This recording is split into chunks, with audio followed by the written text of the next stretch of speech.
با لب او چه خوش بود گفت و شنید و ماجرا، خاصه که درگشاید و گوید خواجه اندرآ.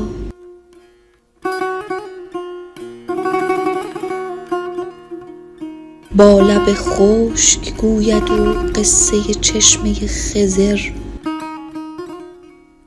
بر قد مرد می برد درزی عشق او قبا.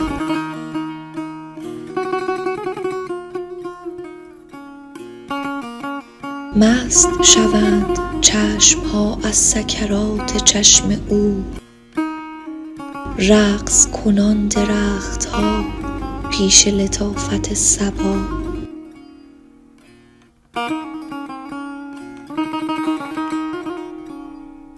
بلبل با درخت گل گوید چیست در دلت، این دم در میان بنه نیست کسی تویی و ما.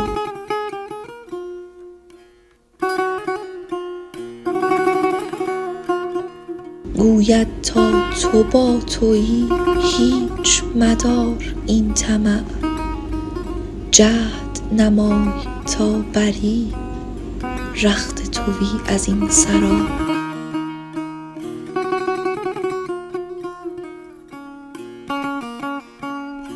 چشمه سوزن هوس تنگ بود یقین بدان، ره ندهد به ریسمان چونک ببیندش دوتا.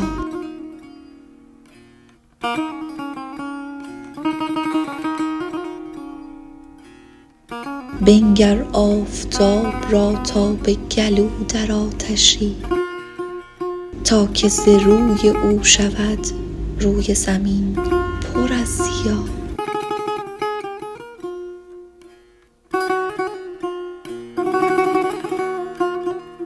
چونکه کلیم حق بشد سوی درخت آتشین، گفت من آب کوثرم کفش برون کن و بیا.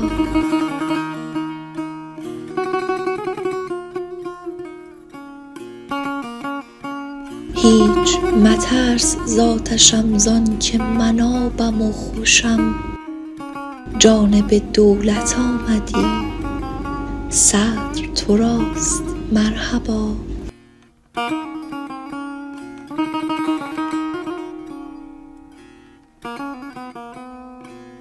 جوهری و لعل کان جان مکان و لامکان، نادره زمانه ای خلق کجا و تو کجا.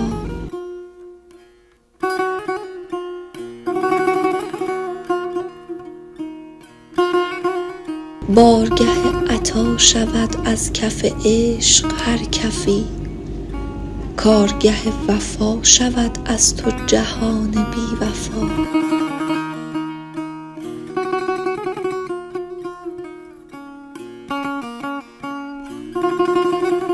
ز اول روز آمدی ساغر خسروی به کف، جانب بزم می کشی جان مرا که الصلا.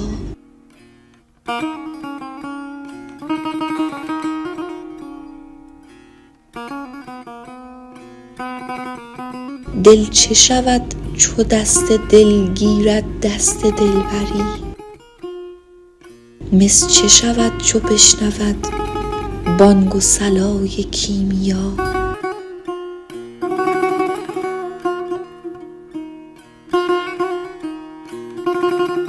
آمد دلبری عجب نیزه به دست چون عرب، گفتم هست خدمتی گفت تعال عندنا.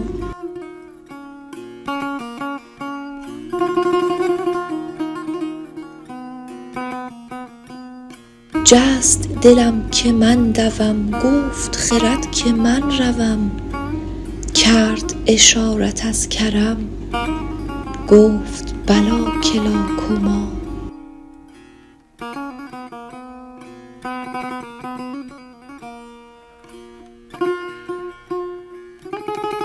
خوان چو رسید از آسمان، دست بشوی و هم دهان، تا که نیاید از کفت بوی پیاز و گندنا.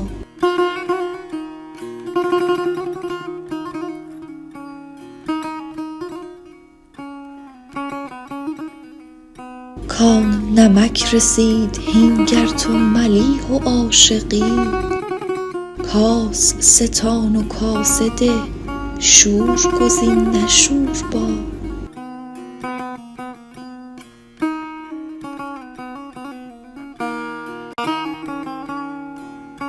بسته کنم من این دو لب، تا که چراغ روز و شب،